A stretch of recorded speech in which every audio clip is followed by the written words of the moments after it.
Good afternoon. I think we're about to start. If I may, I'm Keith Clarke, Chair of Forum for the Future and Future's Catapult, two separate organisations. Before I introduce our keynote speaker, just a little bit of context. This morning we had some fantastic sessions. In fact, over the 3 days we've had some fantastic sessions. The science is given, so we're not debating science. The degree of the problem is a given, and the timing is a given. Emancipate women, healthcare for the poor, we stabilise population.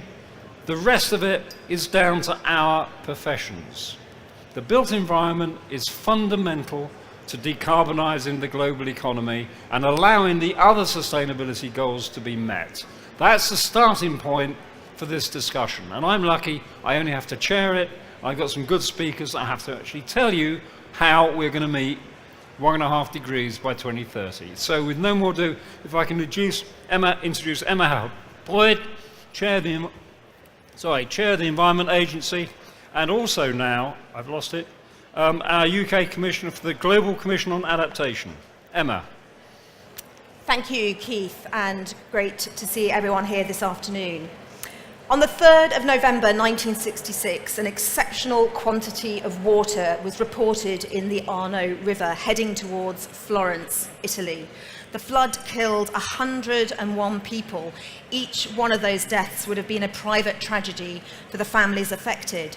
It could have been many more. The 600,000 tonnes of mud and sewage hit Florence on a public holiday, so many more deaths were avoided. Alongside concern for the people affected, the international community was horrified that the city of the Renaissance, the home of Medici, Machiavelli, Michelangelo, and Leonardo da Vinci, was devastated. The feeling was that Florence's cultural contribution to the world would have been an unacceptable loss.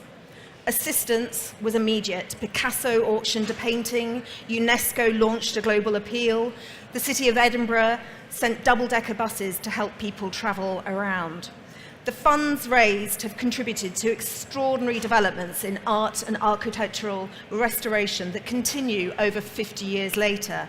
It's a striking example of the value people imbue in places and of what we are not prepared to lose to extraordinary weather. Last year, the Intergovernmental Panel on Climate Change agreed that there are 12 years to bring global temperature rise within 1.5 degrees of the pre-industrial era before climate change reaches a significant tipping point. Even at 1.5 degrees, the frequency, intensity, duration, and timing of extreme weather, including flooding and heat waves, will increase. Do nothing, and we are potentially heading for 4 degrees temperature rise. When we talk about adapting to the impacts of climate change, we quite rightly focus on people's safety and economic stability. As impacts intensify, will we be able to create places of lasting cultural value and aesthetic beauty? I think yes. But to do that requires immediate action across organisations and sectors. Governments, regulators, businesses, NGOs, and with you as leaders in construction and development leading the charge. According to the Institution of Civil Engineers, over 45% of national infrastructure and construction in the UK to 2021 will be financed through the private sector. And I know that attendees of futurebuild 2019, many of you are already innovating and taking the action to prepare for the impacts of climate change. But time is running short, and none of us is keeping up. The UK will be different in 25 years' time. The population will have grown by 10 million, and more people will live in cities. Smaller family units will mean that the number of households is forecast to increase by 23%. By the mid-2020s, the government aims to have increased house building to 300,000 new homes a year. As the population grows, we are likely to see the number of properties built on the floodplain almost double by 2065. Last month, the Committee on Climate Change and Adaptation Committee released a report, UK Housing, Fit for the Future? This looked at whether the UK's housing stock is prepared for climate change in terms of reducing emissions from UK homes and ensuring homes are adequately prepared for the impacts. It said, emissions reductions from the UK's 29 million homes have stalled, while energy use in homes, which accounts for 14% of total UK emissions, increased between 2016 and 2017. The UK's legally binding climate change targets will not be met without the near complete elimination of greenhouse gas emissions from UK buildings, and efforts to adapt the UK's housing to rising temperatures, flooding and water scarcity are lagging. The committee recommends that new homes are built to be low carbon, energy and water efficient and climate resilient. The Environment Agency's purpose is to create better places for people and wildlife and promote sustainable development. The National Audit Office says that for every £1 invested in flood management, it saves £9.50 in damages. Here in London, the target is 66,000 new homes per year. The Environment Agency has worked with the Mayor of London's Growth and Infrastructure team to lock environmental outcomes into plans. At Old Oak Common and Park Royal in West London, which has the potential to deliver 26,500 new homes and 7,500 new jobs over the next 20 years, we're helping the authority to write their local plan, to influence strong environmental standards and help realise the authority's environmental aspirations. The £1 billion regeneration of Kidbrooke, Greenwich, which plans to deliver 5,000 new homes, a new railway station, schools and healthcare facilities, will include 55 hectares of green spaces and sustainable drainage systems like ponds and wetlands. And not too far from here, we've also helped development at the new Pinewood studios. This will include 15 new green roofs and 2 large basins providing 13,000 cubic metres of flood storage, alongside over 1 kilometre of swales and drainage ditches. This helps protect the studios from flood in the long term and is good both for local wildlife and for James Bond. I use these examples to illustrate that engagement and partnership in development unlocks better outcomes for people and the environment. We are not realising these opportunities fast enough. In the future, threats to property and infrastructure will be greater. Because we have a strong scientific consensus about this exponential and existential risk, historians will look back with astonishment at how we repeatedly rebuilt our world for a vanishing status quo. We shouldn't draw up plans for previous weather extremes. We need to build back better for what is to come. Just across the river from here, the Thames Barrier helps to protect 1.3 million people, £275 billion worth of property and infrastructure, and places of indeterminable historical and cultural value, like the Tower of London, 10 Downing Street and Westminster Abbey. The Thames Estuary 2100 plan, which has a stand here at futurebuild, looks beyond the life of the barrier. Like the Humber flood strategy, it is an example of adaptive pathways approach to place-based flood plans. It responds to the latest science, economic drivers, and environmental changes. This isn't only about new technology.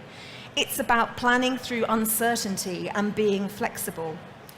Last week, the Environment Agency published long-term investment scenarios for flood. These internationally leading economic assessments to help planning for flood and coastal risk management will form the basis of our 100-year flood strategy, which we will be consulting on later this year. The report considers a full range of climate change scenarios and the measures needed to create climate-resilient places. We estimate an average annual investment of over £1 billion in flood and coastal risk management is necessary to stop the level of risk increasing. Current planning policy and implementation limits the impact of flood risk, but how people make investments and planning decisions will be vital.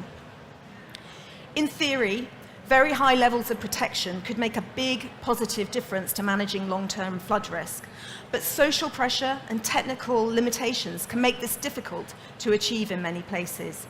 The value people put on the look and feel of a place means we have to think even more innovatively about how to reduce risk. But this can lead to even better results. For example, in Keswick, we used glass panels instead of stone to increase the effective height of defences while keeping the much-loved views of the river. And in Cockermouth, a self-raising barrier was used to allay local concerns about the look of the flood scheme. These challenges are not peculiar to England. Even in the Netherlands, a country whose identity and culture is entwined with its sea defences, communities oppose the idea of ever higher flood defences. At Hartenberger, sand dunes support sea defences so the existing existing dikes don't rise even higher. Natural flood management like this is adaptable to different levels of climate change, and it supports tourism, which helps the local economy. Similarly, at Scheveningen Beach near The Hague, the innovative 1 kilometre long underground dike reduces wave sizes from 8 metres to 2 metres while providing locals with a beach. And in Japan, the authorities are innovating ever more extraordinary flood defences to protect communities from tsunamis and typhoons, because once again, people want alternative solutions to vast walls. Last year, I was lucky enough to visit the vast silos protecting Tokyo from flooding. Their awe-inspiring size and technical brilliance is a stark illustration of the scale of the world's challenges. The Environment Agency works with Japan and the Netherlands and authorities all over the world to share information and peer review flood schemes at home, and this will continue long after Brexit. And in my other role as UK Commissioner on the Global Commission on Adaptation, I'm looking at how to accelerate international collaboration on climate change resilience to assist all areas of the globe. But our focus needs to be on both adaptation and emissions reduction. Don't look at these as different agendas competing with each other for the same pot of money. Instead, look at how they support each other. If we develop in a way that contributes to climate change, even in the adaptive schemes we construct to protect society, then we will still fail to keep pace with the rate of change. For the past 2 years, the Environment Agency has started to measure the embedded carbon, or the carbon dioxide emitted during manufacture, transport, construction, and end of life, locked up within our flood schemes. This has allowed us to set a target for reducing it, currently a 40% reduction from project start to finish. The tool we use to do this is called ERIC and is similar to the BBC's tool for calculating the impact of their programmes, which is called Albert. We continue to trial new materials such as low-carbon concrete and have embraced methods such as cathodic protection. And this puts a small current through reinforced steel inside concrete and prevents it from rusting in saline environments. That makes it particularly useful in coastal protection schemes. It significantly increases the design life of schemes, which means their lifetime carbon impact is reduced. And we're also beginning to look at how we can steer projects using the UN Sustainable Development Goals. The way we work and what we do means that we already hit quite a few of them, and the construction of the Boston Barrier is a good example of how we've started to measure and map our impact. Our new contractual arrangements for construction partners will have the Sustainable Development Goals built in from the very start. Projects will have to map out benefits against them. By making this a core part of how we work, we aim to help form a common language for the links between the goals and business opportunities. Such change is a cultural challenge for everyone. Our own colleagues and project managers alike which means training and support. But it represents the early first steps on the road to drive down emissions. And make no mistakes, that is the road we are travelling on. Last week's record-breaking heat in February was a reminder that as temperatures rise, there will be more frequent heat waves and increased pressures on water resources. Today, I have mainly talked about flood, but I hope in the Q&A afterwards we'll discuss some of the other climate challenges. The moral question raised by the conference is, how should we build when we know about the climate challenges that are coming our way? The novelist Victor Hugo said, "What is history? An echo of the past in the future, a reflex from the future on the past." It's impossible to say what aspects of contemporary culture will last through the ages, but I do know that climate change will be a swift and stern judge of the developments we build today. And unless we start taking action, the 11 years we have to reduce carbon emissions will be gone, and our contribution to the history of the world will be eclipsed by sadness and anger. But that doesn't need to be the case. I remain optimistic, and we are all here at futurebuild to do better than that. So let's work together, reduce our carbon emissions, create better places of cultural value with natural resilience that we can treasure for the generations to come. Thank you very much. Thank you. Thank you, Emma. I'm now, that sets a good scene. One of the tests I set the panel earlier was if I was to phone up Greta Thunberg in Sweden tomorrow morning and say, you needn't protest tomorrow because we are going to do this. And now it's the this. What are we going to do that gives the young a reason to hope? You know, a demonstration which is spread like wildfire. So first, easy question. If I can get Matthew Fell from CBI, off you go. Keith, thank you very much, and good afternoon, everyone. I'm Matthew Fell. I'm the Chief Policy Director at the CBI. For those of you who don't know, CBI is the business organisation. Our role is to represent businesses, small, medium and large, right across the UK, shape the environment that they operate in order to help them create prosperity for everybody. A few quick thoughts, Keith, to answer your question from me in the time available. First thought would be, actually, business gets it, and it's up for the challenge. I think now, more than any time that I can remember in almost 20 years working for the CBI, business is under the microscope like never before. I think issues around trust and reputation are really to the fore, and these issues really get to the heart of that. So I think it is absolutely now right at the heart of businesses' license to operate. Another reason to argue why does business get it would be customers.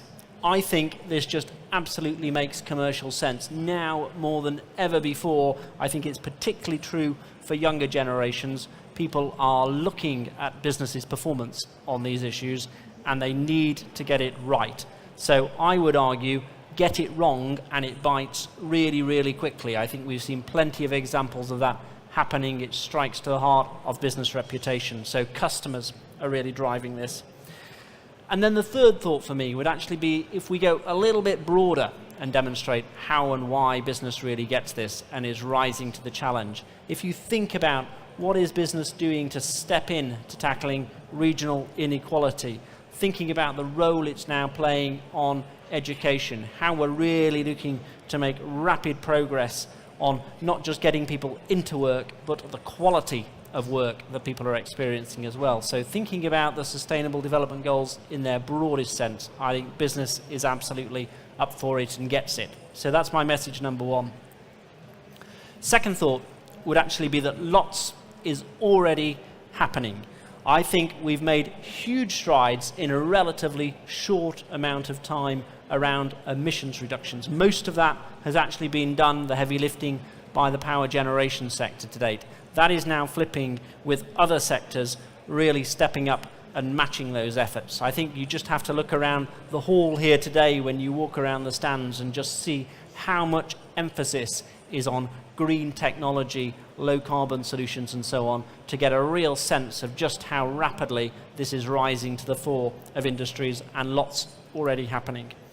And then my third thought on this would be just think about the innovation that's taking place. How rapidly things like electric vehicles are becoming mainstream, how we're making great strides on decarbonisation, for example. So, second message from me, lots is already happening.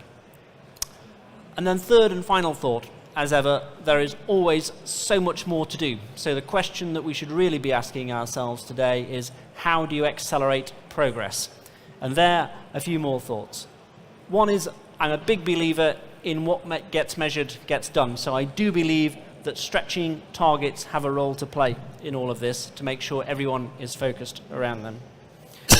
Second thought would be around the need for certainty and stability. Gosh, we live in uncertain times at the moment. So much going on in the political and social and economic space. But actually, stability and certainty is the thing that's going to make the biggest difference, so that businesses, consumers, governments can plan ahead with certainty. And we've seen where we get movement on issues like green incentives and so on. If they ping around, it causes all sorts of headaches, and we need to get that right. And then my final thought would be around collaboration and partnership. I think when we see we've got government, business, academia and so on all hooked up and united behind a shared mission, that is when we can make most progress. So they would be my views on how to say business absolutely gets it and is up for the challenge, that we already see lots happening, and there's plenty more that we can do to accelerate progress. Keith, back to you.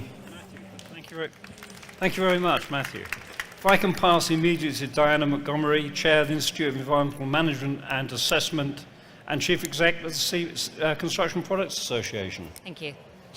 I'm going to pick up where Matthew left off, and I'm going to talk with my Construction Products Association hat on, and we represent the manufacturers, many of whom are in this hall, in fact most of them today, that make the products that go into construction. If I look back, a lot has happened. I look at the manufacturing process, and for construction products in the UK, about 75% of what is used in construction is manufactured here. They've come a long way over the last 10, 15 years in terms of energy efficiency and resource efficiency, and every subsector has an action plan to move that forward. But I think what's really interesting today is construction has some targets, some commitments to 2025, one of which is to reduce carbon in the built environment by 50% for new build. And I'm not going to talk about the retrofit challenge because that is a huge challenge, but for the moment on new build, if we can start to make sure that the infrastructure we build, the commercial offices and indeed the houses, are genuinely low carbon or even carbon positive and are built efficiently with high productivity, high quality, then we will move the sector on. And as part of that, really embracing digitization, because I think construction must be one of the last sectors to really embrace digitization and learning from data. So I'll talk about a third hat I have on, which is as a chair of the Industrial Strategy Advisory Board. Government recently awarded 186 million to construction, with match funding from industry of 256 million to basically solve these challenges. So earlier today, Keith Waller, who is the Chief Executive of the Construction Innovation Hub, launched his board, which will take forward the work of the Manufacturing Technology Centre, the Building Research Establishment, and Digital Built Britain in Cambridge to really meet those challenges about looking at off-site, highly productive, low-carbon manufacturing that delivers standardization and delivers that carbon data. Last night I was at the launch of the Active Building Centre, which has a £36 million grant. And the Active Building Centre, I think, is really exciting. What they're going to do, and they have at the moment got an office, a classroom, and they're doing a housing development of 16 homes down in Swansea. But those buildings are all energy positive. They generate power. What the Active Building Centre will do is start to scale that, and we're talking 3 years, we're not talking 20, across the country to demonstrate how that can work. So, and we have a commitment from government as a client that new schools will use that Active Building Centre technology. So kids going to school in 3 and 4 years' time to new schools, new classrooms, will actually be in carbon positive, energy positive spaces. And that makes me feel really good and really excited. And I can dwell on some of the challenges. As I say, retrofit in the existing housing stock, I think, is a huge challenge. We haven't even started to work our way around. But actually, in some of that, that's happening with new builds, exciting. But on the retrofit piece and how we bring in the rest of innovation, there's the remainder of the pot to really encourage companies academia, everybody to bid in, to start to join up those dots and fix some of those problems. And the point of this, the funding, is about practical solutions. This isn't about blue sky research at the moment. It's about really making it happen. So I can be really optimistic. Is it fast enough? I think that's a huge question. With my non-day job hat on, at the board yesterday of the Institute of Environmental Management, we had exactly the conversation about how we increase the urgency, how we get our members to help us get that urgency out there. So I agree it's not urgent enough, but actually in construction with companies, there's quite a lot happening. So I'll leave it there, but there's reasons to be optimistic, but we really do need to get on with it. Thank you. Thank you very much. Ursula Hartenberger, Head of Global Sustainability for RICS. It's on? Yes, good afternoon. My name is Ursula Hartenberger. I'm actually based in Brussels. I work for the Royal Institution of Chartered Surveyors and have been with them for 12 years and have also been to EcoBuild and now to FutureBuild. So, and a lot of the things that are being said, we've said, that are being said here have been said before, but I think there's all the more reason to reinforce the messages. The work that I'm doing, and I have been doing for the last 12 years, is very much around building the business case for more sustainability and for sustainable building practices in the sector. We've approached this from various angles, from the valuation angle, also talking about client preferences, how to create demand, how to stimulate finance. And I'd like to pick up really on what the previous panelist was saying, is that I think that the key to articulating the business case with clients, with value chain participants is really the data. And because without the data, you cannot prove that there's a benefit, a benefit to clients and also to the value chain participants. So, and I think that as a sector, we've been relatively pathetic about collecting data. That's partly due to the fact that the sector is very fragmented. And that data is being collected, but not in a very systematic and coherent way. And that data is not shared, So at a certain point in time around the life cycle, it gets either mislaid or lost, or somebody banks it for whatever commercial purposes. And that's something that we really now want to address. I mean, we were one of the founding organizations of the Global Alliance for Buildings and Construction, which was formed at the Paris Climate Summit. And I'm chairing a working group on building information data and measurement. And I really like what you were saying, what doesn't get measured doesn't get done. So we're now working with a number of organizations around, trying to solve that data problem by exploring the possibility of having a building passport. And it's actually a no-brainer. Because, when you look at your health records or even your car maintenance checkbook, we actually, what we value, we usually we have records of. Buildings, they constitute an enormous investment, for private homeowners, but also for investors. But we're not very good at organizing the information related to them. And that makes it also very, very difficult in terms of tracking where we are. It also makes it very difficult to achieve circular economy targets. Because if we don't really know what went into the building, how can we ever know how to recycle them or adapt them or to optimize performance? So this is something that we've just started. So this is really action happening now. What we want to do is create a handbook, a simple sort of guideline for governments, or also for companies, on how you can create a building passport. I mean, there are already examples from around the world, from the private sector, but also at governmental level. And we're working with all these projects because we don't want to reinvent the wheel. So, and with that, hopefully, we can have the right sort of conversations with banks and investors, and also with the clients, to convince them that there's real merit in investing in more sustainable construction. Thank you. Thank you very much. I've lost. Oh, Richard. If we could move to Richard now. Richard Quartermaine, Chair, Sustainability Committee, British Property Federation. Thank you very much. I'm very pleased to be here. So, in case you don't know, the British Property Federation, we're a membership organisation, and our members consist of property developers, investors, private sector landlords, and consultants. One of our main focus areas is to create the right policy environment to talk with government so that we can achieve sustainable growth. A key element of the work we do is sustainability. So we have a dedicated sustainability committee made up of, dare I say, really passionate people about sustainability and trying to sort of push the boundaries of what we do.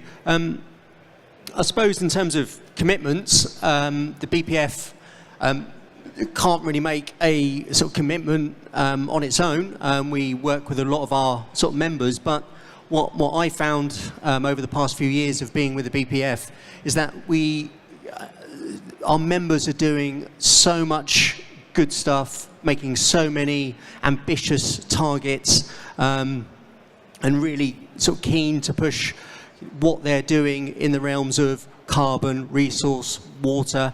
So, for example, I work for a company called Sir Hammerson. We've set net positive targets around carbon, water and resource use. We've got other organisations who've adopted science-based targets. And as the BPF Sustainability Committee Chair, it's about getting the message out there to our fellow members that they can do more, but also to government as well. So we do engage at all levels of government. We have representative from BEIS government department that sit on our committee meetings to understand what the challenges are, what we are doing, what we want from government as well. So, we're very keen to ask government. We want long-term, clear trajectories for policy and legislation so that we can invest, so that we can plan and actually deliver against our kind of ambitious commitments. We also want to work with other organisations out there in the industry. So we regularly work with the UK GBC, Better Buildings Partnership. We're keen to sort of promote their initiatives. We also lead our own initiatives such as the Great Places campaign. I think we're all doing a lot. It's not about doubling up or working in silos, but working collaboratively and in partnership. And yeah, as I said, we need to get our members to do even more. Yes, there are leaders out of our membership, but there's certainly some really good messages and initiatives that the rest of our memberships can be doing. And it's not necessarily just about business cases, it's about risk management as well. And certainly the investment community recognise that now, and there's more pressure being put on the likes of our members to actually do more. So in terms of commitments, yes, it'll be working a lot more closely with government memberships and industry. Thank you. Thank you very much. Interesting spread of people we have, because we now have Emma Kent, Council Member, Institute Civil Engineer, who's also a client, Director of Construction from Metropolitan Police. Thanks, Keith. Yes, so I'm here with a couple of hats on as well. First, I'm just going to speak from my professional engineering institution background.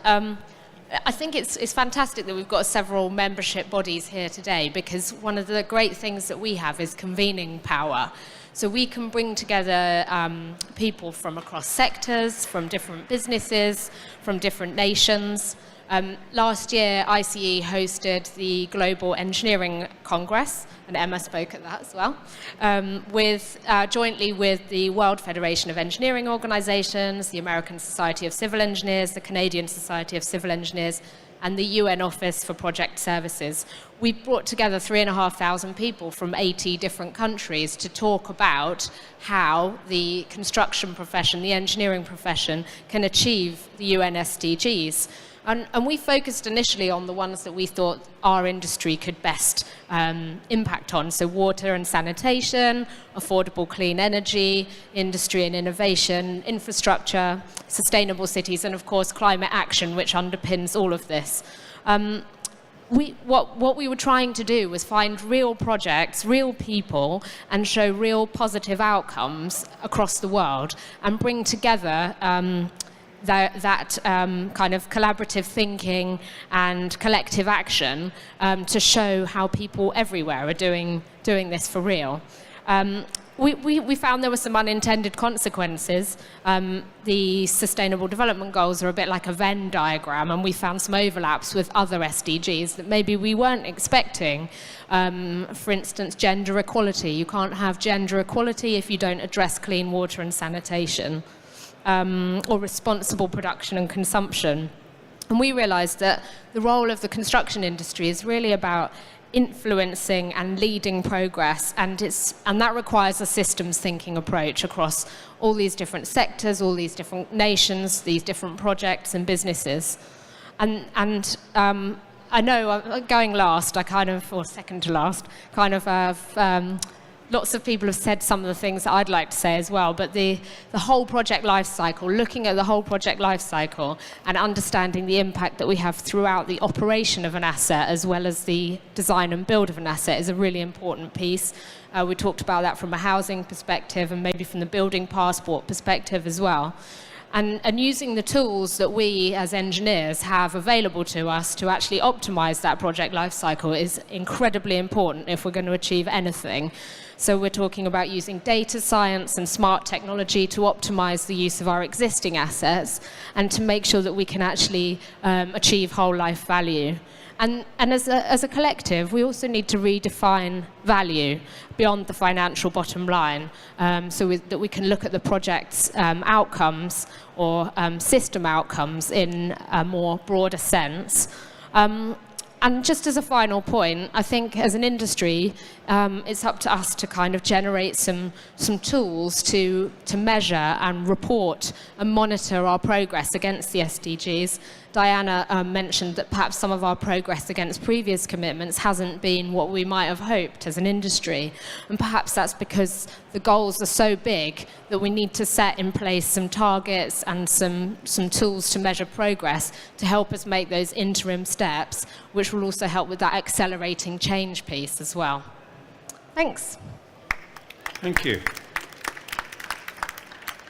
And now, thanks, Emma. Now, Ben Derbyshire, President of the Royal Institute of British Architects, another key for, institution of ours. Thank you very much. I am last. I really very much enjoyed our first contribution. Thank you very much indeed, Emma. And I think you're absolutely right that essentially this is a global challenge. What is the action plan? And I'm struck to note the size of the audience this afternoon by comparison with the size of the audience this morning, which was talking about build quality in the UK. And I'm reminded of the images that were circulating in the Twitter sphere last week of our Parliament, where I'm afraid to say even the opposition benches were rather sparsely populated, but there was almost nobody at all on the government benches. Why is that? Well, I think there's a problem here, a major problem, which is that the political zeitgeist is actually about building walls, not bridges.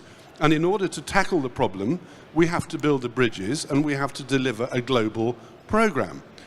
So from the standpoint of the built environment professions, I absolutely endorse the idea that it's linkages that we need to make and arguments that we must make consistently and together to governments globally. So the RIBA is in pretty good shape from that point of view, actually.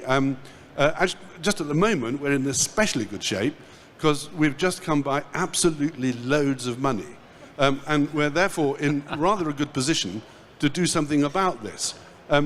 We have 43,000 members, and we have a major international strategy as part of that investment plan to devote those resources to hopefully making a difference. We have a Royal Charter, advancing architecture. Architecture is a bit of a problem, actually, because what we're really talking about is sustainable, resilient urbanism. We're talking about ways in which we can enable people to live, develop, and grow with well-being in the places where they're born. At the moment, with rapid urbanization and a lack of sustainable city making, we have large-scale, unintentioned population movements. We have political threats of all kinds. So I think that the response of the professions needs to be, and I'll go into the detail of what we're actually doing about this, because otherwise we'll run out of time. But I think the key point is that we reached actually at a meeting, roundtable meeting at the RIBA only last week of the global institutes. We need to share the agenda, and wherever there's a government that doesn't get it, and by goodness me, there are loads of those, and wherever there's a government that's implementing policies that are not conducive to delivering the challenge that Emma described for us at the beginning of this, we should join up and tell them. Part of the problem is that the built environment professions have themselves the challenge of an almost existential threat. The extent to which our role, our contribution is understood and valued by society has been consistently declining. So, two challenges really for the professions. One is reverse the value challenge, reverse the extent to which our influence has declined, and secondly, on an international basis, hold governments and policymakers to account. Thank you, Ben. Now if we can take questions from the floor. I think someone's got some mic at the back. If we can have questions, the harder the better, they're much more fun. Are there any? There's one, there's another. So there's a mic coming. Sorry, it's going to somebody else first. Please, it's you. It is you. Hi, Rosie Fieldson from Simons in Lincoln. Firstly, I'd like to say a really big thank you to RICS and RIBA for the work that's been done in the last few years to bring embodied carbon calculation to the fore. Particularly, I know Simon Sturgis has been involved in a lot of it. And I appreciate that through Construction Products Association, the role of the Environmental Product Declaration, which we rely upon to understand embodied carbon. So thank you for all of that wonderful work and the sort of onus that it's put on the professions to take control of understanding what buildings really mean in terms of their initial impact, which is great. But my own feeling is that at grassroots level, we aren't doing that. It's not happening. Customers aren't asking surveyors or architects to measure these things. And because it's we kind of don't need to, we're sort of not doing it. I know that we need to practice what we preach, but what's going to make us do it? Who wants to? I'm used to being a client, okay, in most of my life. It's about a third client, third construction, and a third being a consultant. And I have to say, when consultants ask me a better question, most clients will respond in part. But you guys, you have clients. How do we make clients get the service you think they need? I think that's your question. Well, I think it's partly to do also with government, I'm afraid, especially on embodied carbon, unless there is some way of having to account for the carbon of a project. And there needs to be a bit of stick, I'm afraid. There's, I read yesterday that one of the candidates for either the European Parliament or the Commission said that if he gets elected, he will introduce a carbon tax. And there's been lengthy discussions at national level, at European level, whether this is popular or not. And I think we can't, in the mid and long term, there will be no way around taxing carbon, putting a real price on carbon, and not through an ETS system, but actually per household, per project maybe.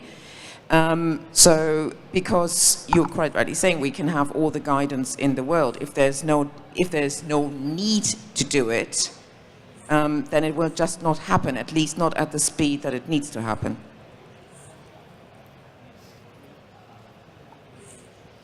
I agree with much of that answer, so I won't repeat it. I mean, from the point of view of the professions, I think we need to restore the proposition that our skill, knowledge, and expertise is at the service, first and foremost, of the public interest. And I think at the RIBA, we're redefining our code of conduct, and we're placing the public interest much more highly and much more clearly in definition in that code of conduct and code of practice. And it seems to me we, as professions, need to hold our professionals to account to the extent that they're either doing it or not.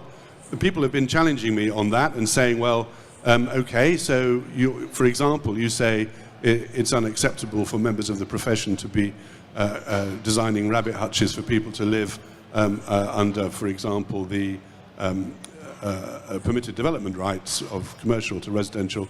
How are you going to stop it? I say, well, we'll have a much stricter code of conduct and we'll have test cases. And we must ratchet up the degree to which the professions deliver on the public's expectation that we are working in their interest. And post-Grenfell, how could you contradict that? Are we going to say we're going to be working less in the public interest after Grenfell? Thanks, Ben. Matthew wants to have a go. Rosie, thanks for the question. Brilliant. I mean, for me, I actually would go back to the sort of customer point that I was thinking about. I've sort of got the benefit of reaching across many different industry sectors, and you can see some sort of parallels. I mean, I remember talking to the retail sector. If you think about sustainability and the sort of 5p tax on plastic bags, for example. And a lot of people there said, is that the right thing to do? Or are we worried about sort of short-term costs on an industry and things like that? And you see in such a short space of time what change it's driven in consumer behavior. I think the statistics are something like 95% or something like that have gone overnight. I don't know about anyone else. If I sort of feel a little bit like a sort of social pariah, if you turn up at your local supermarket and you've forgotten your bag and you have to quite awkwardly ask for a plastic bag these days, it's a bit of a no-no sort of thing. I think similarly, if you think about what's happening in the food and drink sector, for example, you turn up to a coffee shop and you sort of want a sort of plastic cardboard cup, or you're carrying around a plastic water bottle and things like that. I think there is a generation now that are thinking, actually, these are just really bad things. I think about us as an organisation, the people we're trying to attract, because we've got a huge sort of war for talent going on, people who are potentially coming to work for the CBI in our own organisation are scrutinising what we do on this sort of stuff and things like that. So for me, I think the customer thing is just going to go like that and really will drive it quite quickly. Next, sorry, there's one here. Hi, yes, I'm Julia Hawkins at Bioregional. Thank you, all the panellists. That was really encouraging and interesting. I wanted to ask, so for any of you, if you were Prime Minister tomorrow, what's the one thing that you would do to drive forward creating a zero carbon built environment? Whoa. There you go. Thanks for that question, Julia. I have to say, with my client hat on now, rather than my professional engineering institution hat on, that I would enforce whole life costing, because although we contractually include it within our desire when we appoint our supply chain, we're very bad at using it to drive decision making. So the capital expenditure bottom line often drives our decision making, which fails to take into account the operational and whole life cost associated with the decisions that we've made in the built environment.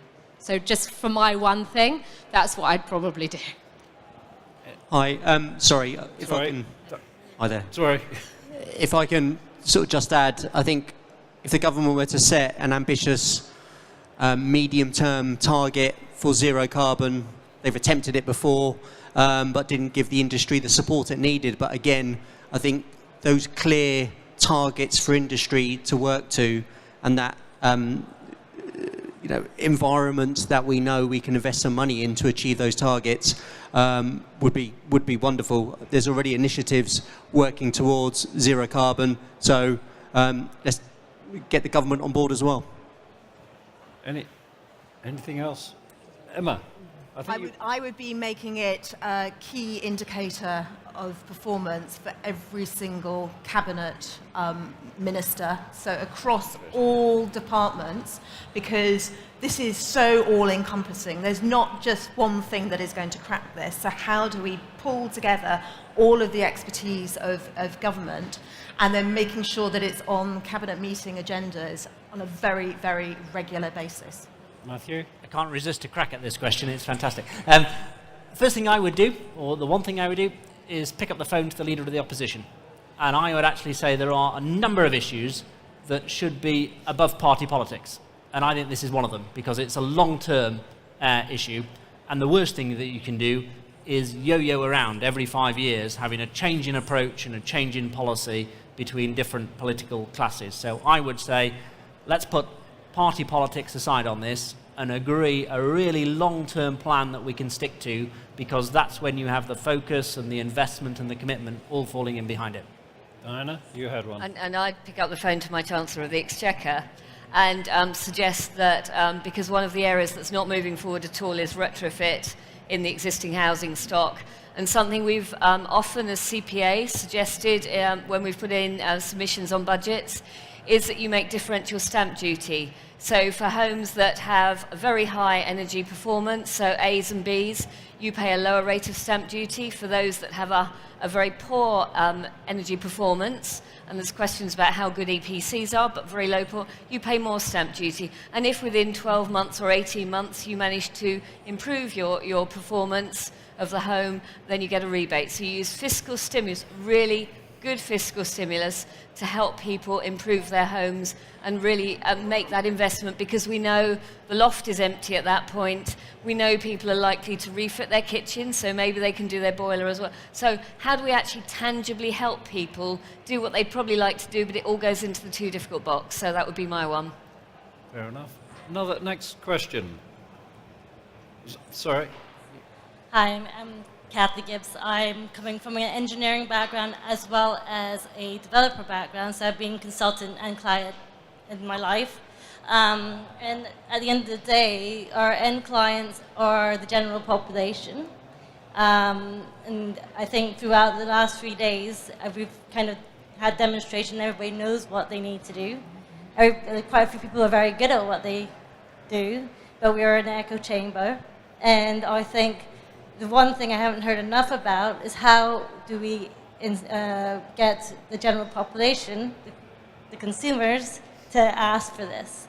And essentially, I think it's about us being able to communicate to everybody we know, lay people, about the importance of what we're doing, and influencing media and influencing our representatives in government in a different way, and making sure that people around us who are not in this industry ask for this. The question is how we do that. Who wants to try that one? There we go. Ursula. I think you could. There we go. I think this is, needs to be a mix of measures and a mix of offerings. We're currently also working we're partners in an EU project that looks at the development of energy-efficient mortgages. So you need to create demand by involving actors that may have not really been involved very much in the whole debate. And when I look back over the last 10 years, the whole thing started off very much as a technical debate. And I'm really pleased now that the finance sector is getting much more engaged and is also willing to develop products that will hopefully create demand. You still need to get somebody in the bank, into the office, yeah? But I think that if they're looking for a mortgage or remortgage, on extension of a mortgage, if you have products there and that are marketed in the right sort of way, cleverly coupled with public incentives, and if you have then the various actors that are key for transaction process, like valuers, energy assessors, all lined up and having the right sort of skill levels, I think this is a way to create demand and actually make things happen. Keith, I wanted to come in because we've all looked at the impact that David Attenborough has had on the plastics debate. Early next month, Netflix, in combination with WWF and David Attenborough and his production team, are putting on a series of documentaries that are going to go global. One of them is focused on climate change. So every single one of these member institutes have the ability to put out, on the back of those communications to individuals, messagings as to the sorts of actions that they can start take. So we need to work on this across sectors, across different forms of communication, and show what can be done. Yeah. Oh, sorry, Ben. That sounds great. And yes, we will. Just to add that, of course, education is at the heart of it, and we must start early. Of course, we're talking about a 12-year horizon, so that's a problem. But nonetheless, all of the major professional institutions have education outreach departments. Our own has reached 18,000 young people since we set it up a couple of years ago, and we're just opening a new Clarke Education Centre at the RIBA for that purpose. And of course, we must lobby for change in the curriculum because, the fundamentals of the way in which we design our built environment in order to tackle climate change and population movement and human suffering is at the moment extremely hard to pin down in the national curriculum. The final thought for me on this, if I may. I just wonder, actually, we've talked a little bit in response to this question and related issues around stamp duty, mortgages, my own thought about the next generation driving change. And I do wonder in this, actually, we've got a little bit of a disconnect going on. Because of the challenge of affordable housing in this country, generation, my children are much better at this than I am. Yep. We've got a generation who are sort of most on this, are actually frozen out of the market, and they're not specifying the demand. So I do wonder if part of the driving change does lie in better, more affordable housing for a younger generation. Right. Sorry, With that, can I jump in as well? Yeah, Sorry, please. everyone wants to say something on this one. A really quick point. I think picking up on Emma's point about the plastics pollution problem. It's been fantastic for raising the profile of plastic pollution, reducing consumption of disposable plastics, but the plastics industry is public enemy number one. And we want to position the construction industry as being proactive change makers rather than the enemy of society. I like that.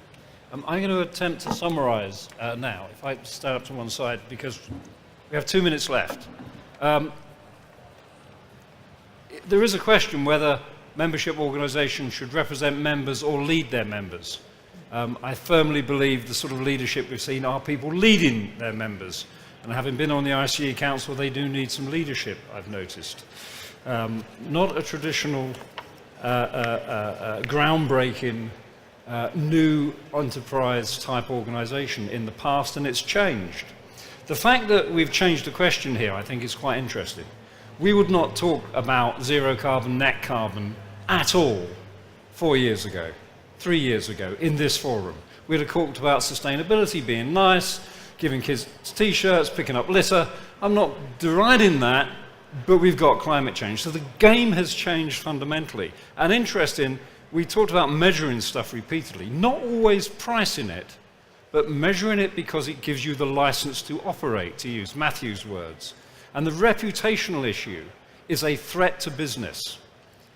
So, and society, your point about educating society, they can turn on a dime. It is no longer acceptable to have a plastic straw. That happened in weeks. Okay? Our profession needs to be, which is where this group is leading us, with the innovation, with the changes we're looking at, with accounting the whole life CO2e of products, looking at the whole life offer. We have to be ready for that, probably 100% more than what we are, ready for the world to say we want it. Because if we move at our normal rate of change, the world would be turning up and demanding a built environment at a performance level that we currently can't provide, except in exemplar projects. And the issue for us is moving some of the exemplar projects, things that Berkeley Holmes was talking about this morning, Len Lease were talking about, that's fantastic. How do you make that the 99.999% norm for the entire industry in the next 5 years? Because you've got to get there in 12. So I think there's been a consistency that we do actually have the need to measure, not always to price, sometimes to price. We do need legislation, but actually we, the built environment, should lead the legislation. You can't wait for government, and you can't wait for society to ask for it. As professional bodies, we should be defining the question more than we have, and that's what Ben's been talking about, what Emma's been talking about. Big data will come in. We will have data on everything. We have a Future City Catapult thing on sharing cities now with apps for communities. We're looking at one in Greenwich now we're about to launch, which gives power for energy management back to the community. The big data issue will change the way we collect numbers, and our ability to do things with it is going to be extraordinary. Put climate change into that box. The tools will be there tomorrow if they're not there today. The opportunity of exploiting that rather than being exploited by it for cities, for developers, for communities is extraordinary. And our industry needs to recognize those tools in a way that we're just beginning to play with. And I think the last thing is it's time to do it quickly. The acceleration that all the speakers have talked about has been remarkable. I mean, it's just been remarkable. I've been involved with CBI climate change policy 10 years ago. We talked about climate change. We did not talk about net zero. We did not talk about 12 years. We still had debates about the science. So the rate of change is accelerating to our industry's credit. It will change the design process. It will be disruptive.